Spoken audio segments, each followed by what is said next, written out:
This is part 2 of the tutorials for home recording sharp, good quality sound. The more you process a sound, the more muddied, distorted, and worse quality it sounds. This is true of home hi-fi systems and applies just as much in the studio. So if you connect your equipment as simply as possible and use it to the best of its ability, hopefully that will mean you have to do less processing and post-production before you add the performance to the final mix. So try not to process sound more than you have to keep it sounding as crisp and sharp and clear as you can. As you can see from the photo of the equipment I'm using, the microphone's connected through the tape deck, simply using that as a pickup. The sound doesn't go anywhere near the tape, it's just used to pick up what's coming through the microphone. Fortunately, it's a very good piece of kit. It's analog circuitry inside, and it provides its own soft compression. That is routed directly through the Minidisc recorder, which you see underneath, and that is my isolated recording medium. I also use an external sound card, a pod farm, with a phantom-powered condenser microphone. And as I said earlier, I changed the computer settings to only pick up what is coming through the sound card. So while the project I'm recording to is running, my recording package only picks up what is coming from the sound card. Then from the Minidisc recorder, the sound is bussed through the amplifier into the computer, where the line-in connection is turned on, and I can hear that and the project coming out of the computer back to the amplifier, and that is what I hear. So the sound of the microphone goes through the tape deck, the Minidisc, where it's recorded, through the amp, into the computer. It's played back with the project I'm actually listening to through the amp, and that's what I hear in my headphones. There is no latency, and I'm very lucky with the equipment that I've managed to beg, borrow and steal, and actually buy some of it, that there is no latency. So this allows me to hear what I'm actually performing, whether it's vocals or an instrument, and the project at the same time. All the EQ and sound effects on the computer are utterly flat, so I hear in true sound what I'm actually performing and listening to.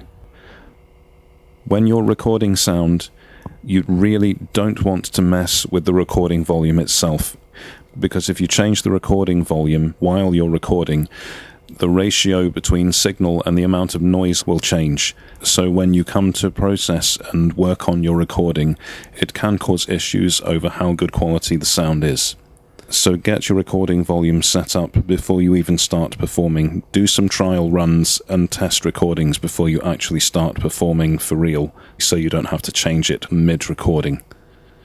Whether I'm recording sound directly from my external sound card or re-recording sound from the Minidisc recordings, because digital sound is an approximation, it's not an exact copy. If you re-record it, there is a loss in quality and detail of the sound. There is a way round this.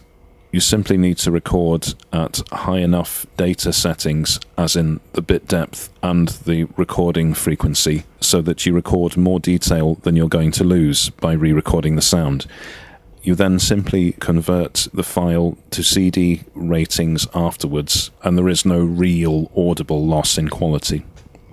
The best recording format to use is at 96 kHz at 48-bit. But the amount of processing power and space that takes up, it's not really practical to record at those settings. So settings that I find work very well for my setup, and I would guess for most people, would be at 88.2 kHz at 32-bit. In effect, you end up recording 4 times the amount of data than a CD player would play.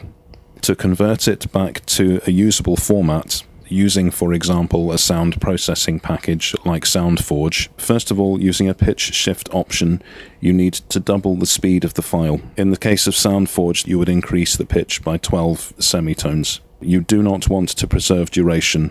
The whole point of this is to use the equivalent of pitch shift as you would on a record player, or changing the speed from 33 to 45. You just want to double the speed of the file. Then in the properties of the file, you want to change the playback rate to 44.1 kHz. After you've done that, then using processing, change the bit depth from 32-bit down to 16-bit.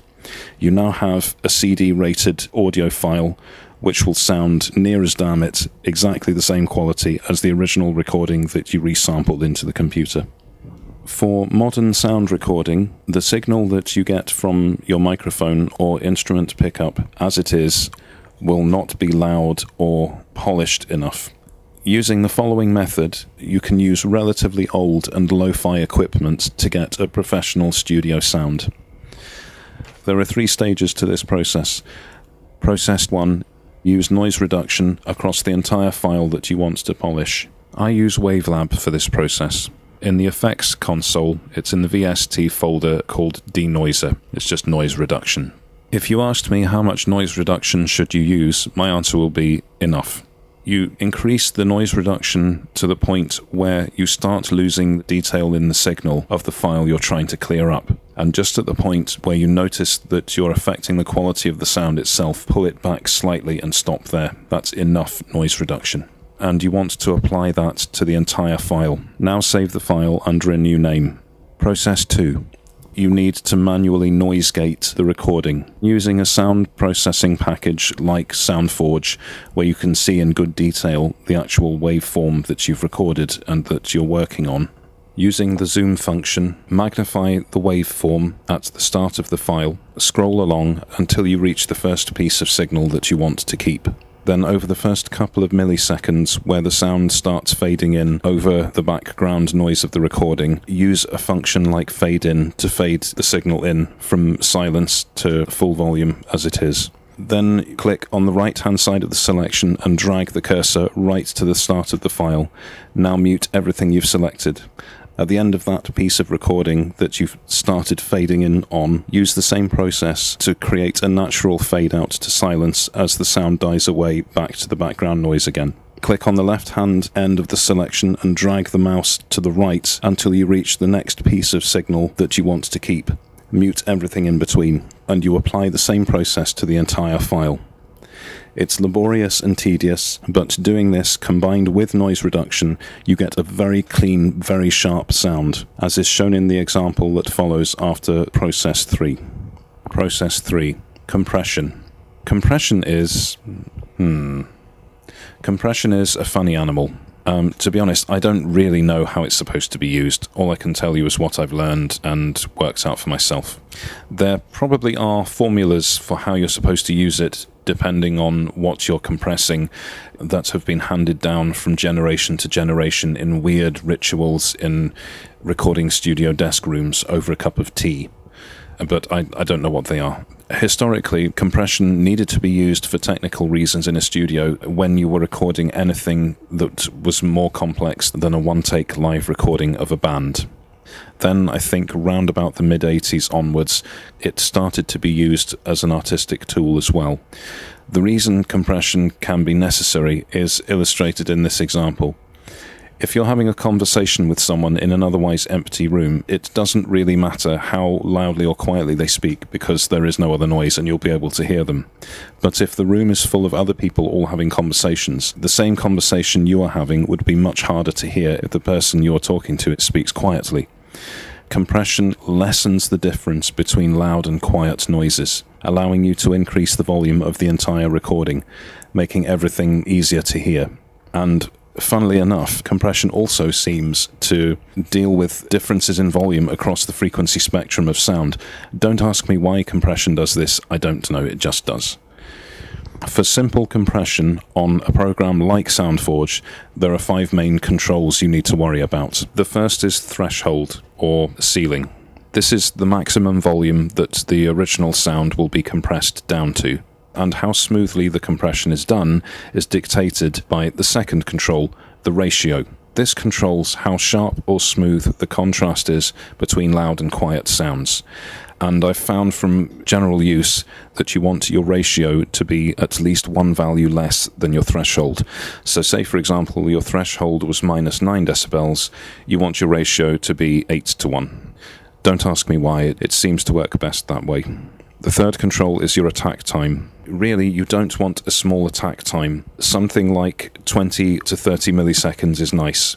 You still have enough attack and bite at the start of a loud sound, but it's rolled off enough that you don't get any clipping distortion. And the fourth control is your release time. You want this to be pretty long, something like 500 milliseconds, if not more. And the fifth control is your output volume, or gain. And this is where you can crank the volume of the recording you're working on up. So where you might have quiet passages before, you'll have a performance where the volume is much more consistent. I'll now play an excerpt from a track I wrote called The Cave, first with the flat raw recordings exactly as they were when they were recorded onto Minidisc, and then the same excerpt again, but polished with noise reduction, manual noise gating and compression, and you'll hear the difference of how much cleaner and sharper and professional the sound is. Whoa, across the cave. Whoa, out in the sun. Whoa, flying higher, yet standing still. Echoes of the sparks we share of rain back again. Whoa, I can't explain of love. It makes the sun. Coming out. Whoa, up to the sun.